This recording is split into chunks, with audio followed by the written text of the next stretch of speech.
दोस्तों, कैसे हैं आप लोग? तो आज मैं बताने वाला हूँ किस तरीके से एक सेल के अंदर अगर मल्टीपल टाइप ऑफ डेटा रहे और उस डेटा को अगर अलग-अलग सेल में सेपरेट करने के लिए बोला जाए तो कैसे करा किया जाता है। तो इस तरीके से इंटरव्यू में बहुत ज़्यादा क्वेश्चन मतलब इंटरव्यू में इस तरीके से क्वेश्चन बहुत ज़्यादा पूछा जाता है।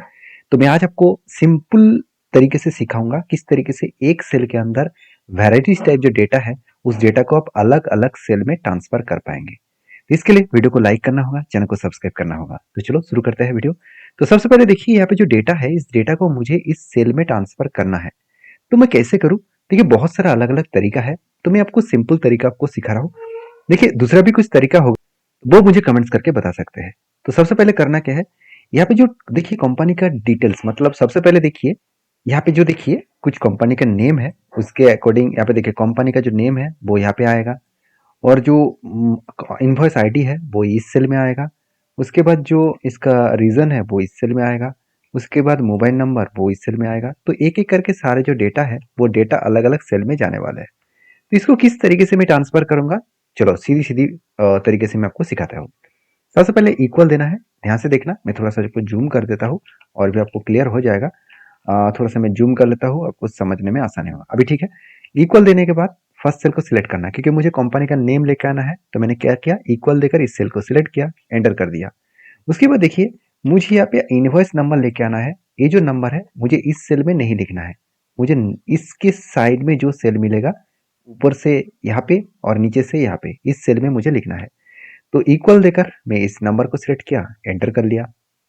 उसके बाद देखिए जो रीजन है वो कौन सा सेल में होगा, यहाँ पे इस सेल में होगा और यहाँ पे ऊपर साइड से यहाँ पे दिख रहा है, तो इस सेल में मैं करूँगा, इसको सिलेक्ट एंटर।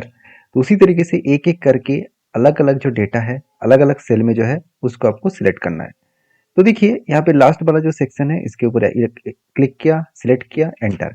अभी देखिए दूसरा जो यहाँ पे नेम है वो तो एप्पल है, वो फिर से आपको कॉपी पेस्ट करना पड़ेगा। तो ऐसे काम मत करिए क्योंकि लंबा सा का डेटा मिले, मतलब मान के चलिए इस तरीके से 2-3 हज़ार डेटा मिले तो एक एक करके ऐसे कॉपी मतलब इक्वल देकर करते जाएंगे तो बहुत टाइम चला जाएगा। तो सिंपल तरीका सबसे पहले इस तरीके से करना है। उसके बाद आपको इस सारे डेटा को सिलेक्ट करना है। करने के बाद देखिए नीचे कॉर्नर में एक मतलब फॉर्मूला सिंबल दिखाएगा, उसके ऊपर डबल क्लिक कर देना तो ऑटोमेटिकली जो सेल में जो होना चाहिए ऑटोमेटिकली वो सेल कॉपी हो जाएगा। तो काम तो हो गया, अभी सिर्फ एक सिंपल काम बाकी है। मुझे इसको रीअरेंज करना है क्योंकि जो नंबर्स यहाँ पे मुझे जो नेम है वो नेम एक सेल में चाहिए, नेक्स्ट नेम नेक्स्ट सेल में चाहिए, तो इस तरीके से चाहिए। तो मैं क्या क्या करूँगा, पूरा का पूरा डेटा को सिलेक्ट कर लूँगा, फर्स्ट से लास्ट तक यहाँ पे सिलेक्ट कर लूँगा। ध्यान से देखिएगा मैं कर क्या रहा हूँ, फर्स्ट से लास्ट सेल तक सिलेक्ट कर लूँगा।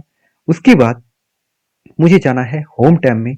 उसके बाद जाना है यहाँ पे, देखिए एक ऑप्शन मिलेगा फिल्टर सॉरी यहाँ पे फाइंड एंड रिप्लेस, यहाँ पे इसके बाद आपको मिलेगा गो टू ऑप्शन। तो अब गो टू में चले जाना। उसके बाद आपको जाना है स्पेशल ऑप्शन में। तो स्पेशल ऑप्शन में जाने के बाद देखिए यहाँ पे बहुत सारे ऑप्शन ऑन हो गया। तो आपको कुछ नहीं करना है, मुझे सिर्फ इस डेटा के अंदर जो ब्लैंक सेल है वही इस ब्लैंक सेल को ढूंढना है। तो मैंने ब्लैंक को क्लिक किया, यहाँ पे ब्लैंक को क्लिक किया, उसके बाद ओके कर दिया। सिंपल तरीका है। अगर वीडियो अच्छा लग रहा है तो प्लीज एक लाइक कर दीजिएगा। तो इस तरीके से डेटा को सिलेक्ट कर लेना है।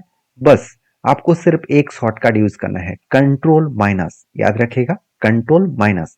तो कंट्रोल के साथ माइनस प्रेस करेंगे तो इस तरीके से इंटरफेस आ जाएगा। तो आपको यहाँ पे बहुत सारे ऑप्शन दिखेगा, देख लीजिए बहुत सारे ऑप्शन दिखेगा। आपको सेकेंड वाला जो ऑप्शन है शिफ्ट सेल अप, इसको ऑन रखना है, मतलब इसको टिक करना है। बस ओके कर दिए, आपका काम बन जाएगा। आपका काम हो गया और कुछ करने का जरूरत नहीं है। सिर्फ आप इस डेटा को एज ए मान के चलिए, यहाँ पे मुझे डिटेल्स डेटा अगर डिलीट कर दूं तो यहाँ पे भी डेटा डिलीट हो जाएगा क्योंकि इसी के सोर्स के माध्यम से यहाँ पे आया था। तो इसको मुझे टेक्स्ट में कन्वर्ट करना है, तो क्या करूंगा, सबसे पहले पूरा डेटा को सिलेक्ट किया, कंट्रोल सी से कॉपी कर लिया। उसके बाद जाना है पेस्ट ऑप्शन में, उसके बाद जाना है पेस्ट स्पेशल में। ध्यान रखिएगा पेस्ट स्पेशल में जाने के बाद आपको सिर्फ वैल्यूज में क्लिक करके ओके करना है। बस आपका काम बन गया। अगर मैं इस डिटेल्स डेटा को डिलीट भी कर दूं तो भी कोई डेटा यहाँ पे डिलीट नहीं होगा। तो कितना आसान था ना। अगर इसी तरीके से आसान भाषा में एक्सेल को सीखना है तो चैनल को सब्सक्राइब करिए और data cleaning, data formatting, everything वो मैं आपके साथ शेयर करने वाला हूँ। जो अगर आपने नहीं सीखा एक्सेल के बेसिक टू एडवांस लेवल तो मेरे इस चैनल के माध्यम से आप सीख सकते हैं। तो वीडियो को लाइक करिए, चैनल को सब्सक्राइब करिए, दोस्तों के साथ शेयर भी करिए। Thank you.